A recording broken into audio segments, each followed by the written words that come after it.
Hey guys, Jay here and welcome to another cosplay tutorial. Today we're going to be working on Mega Man's helmet from the original Mega Man series. So what I mean by that is the series that runs from the original NES Mega Man all the way up to Mega Man 11. And this is also the exact same version from the Super Smash Bros. Series. Now sadly I cannot give you the template for this helmet because it's just altered off of one that I bought from Punished Props. Because it's 99% the exact same pattern and I had to pay for that one, I'm not going to be giving that out for free.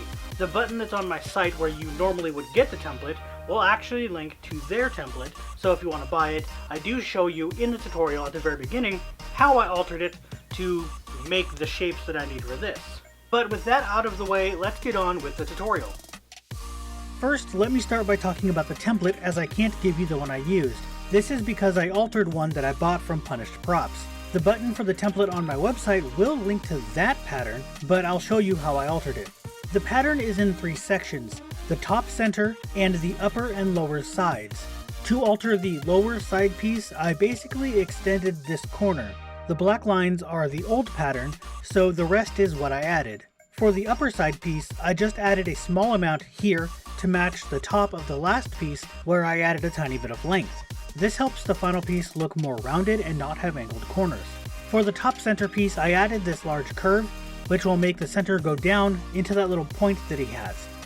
Alright, now onto the tutorial. I start by tracing out all 3 pieces onto some 10mm EVA craft foam, then flipping them and tracing them again so I have both halves of the helmet. I cut each piece out with a craft knife, with all of the edges cut at 90 degrees, except the area that will frame the face and eyes. This makes that section look a little nicer and not so thick. Once all the pieces are cut out, this is also a good time to use a Dremel to smooth out the edges if your pieces weren't cut that great. Mine were good and I didn't need to do that, so I move right on to heat forming. This will make the pieces curve and help them glue together without having to force themselves into the right curves. I used the heat gun on high and a planisher thing that I made out of a broken magnetic ball light and some spray paint caps all taped together, and used the heat gun on both sides of the foam and curved them on it. And now it's time for glue. For this I use contact cement. It's the best option for gluing foam pieces together and has the best bond, but it's not like normal glue. You have to spread it on both parts that you want to stick together, then wait about 5 to 10 minutes for it to get tacky, then stick the pieces together. And with foam you normally want to use 2 coats, because the first coat likes to soak into the foam and not be good enough to stick together. I start by gluing the 2 side pieces together. I see a lot of people start with the center pieces and then add the sides, but for me this is actually much more tedious. Doing the sides first, then adding the center pieces to each side is way easier. And then all you have to do is glue the center of both halves together. So much easier.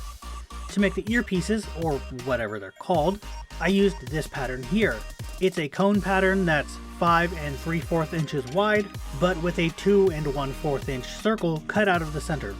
Both edges around each circle are cut on a large angle going into the pattern, so that the top is wider than the bottom.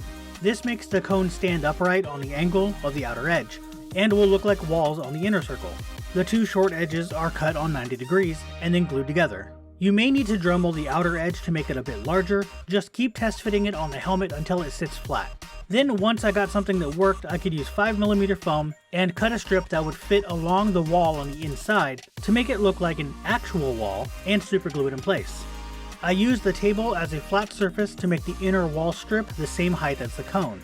Also there's these little domes on the inside of the holes of the earpieces. For that, just use whatever you want that'll fit. I happen to have these little half spheres that I was gonna use for something else a while back and ended up not needing them, so I saved myself some money and time and just used them here. I have no idea what these were even for anymore. To glue the earpieces on, I measure out on the seam line for the sides about 6 inches from the front. I can use that as a mark for where to line up the seam on the cones, so that not only are they even on both sides, but putting them on this way hides the seam by having it in the back. Also, the seams aren't lined up perfectly. They do meet up where the edge touches the helmet, but the earpiece seam angles up a little bit.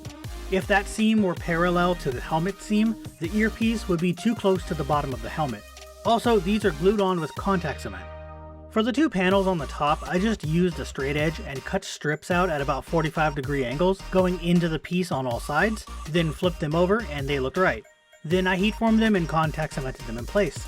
Before I get to painting, I need to do my best to cover the seams. There are a number of different things that you can use, but I only have access to wood filler right now, so that's what I'm using. I go over all of the seams and then sand it once it dries. For paint, I start, like always, with multiple layers of black Plastidip, then a full paint job of gray flat primer, which is the same stuff I've used on multiple other props on my channel.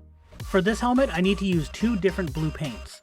The center panels and the earpieces are all a much lighter blue, so I start by masking those off with painter's tape. I don't have footage of the painting process, but I painted the normal blue all over the helmet, followed by removing the masking tape and then masking off the helmet to paint the rest of the pieces that were lighter colors. I also painted those little domes red. By the way, those aren't glued in yet. So I finish it off with a satin clear coat over everything and super glue the little red domes into the earpieces.